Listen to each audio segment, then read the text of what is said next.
La riorganizzazione della struttura commerciale che prevedeva una riduzione di 82 unità di personale si è chiusa con successo. Stiamo parlando di Veneto Banca, dove le organizzazioni sindacali sono riuscite ad ottenere un accordo che riduce a 48 il numero dei dipendenti in uscita, attraverso esodi volontari ed incentivati.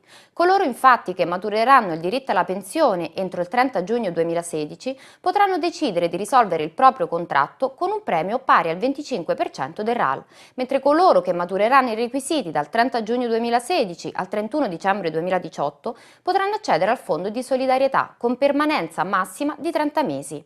Ma sentiamo i dettagli della trattativa nell'intervista a Giuseppe Algeri, coordinatore Fabi Veneto Banca. Quanto è durata la trattativa e quali difficoltà avete incontrato? La volontà delle parti ha permesso di raggiungere un'intesa in soli 22 giorni, dimostrando, direi da parte di tutti, un forte senso di responsabilità per consentire l'attuazione della prima parte del progetto riorganizzativo. Durante la trattativa non sono mancati momenti di tensione.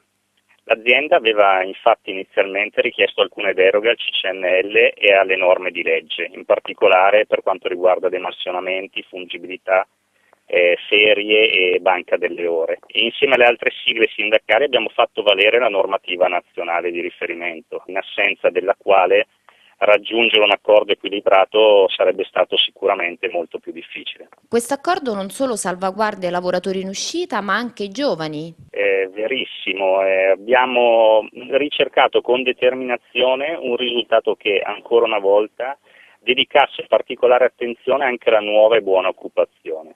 A fronte delle uscite, infatti, molti giovani colleghi si vedranno trasformare il proprio rapporto di lavoro in un contratto a tempo indeterminato. Ora non ci resta che attendere il nuovo piano industriale, più volte rinviato nei precedenti mesi, e i dettagli della razionalizzazione della rete distributiva a cui sappiamo che l'azienda sta già pensando.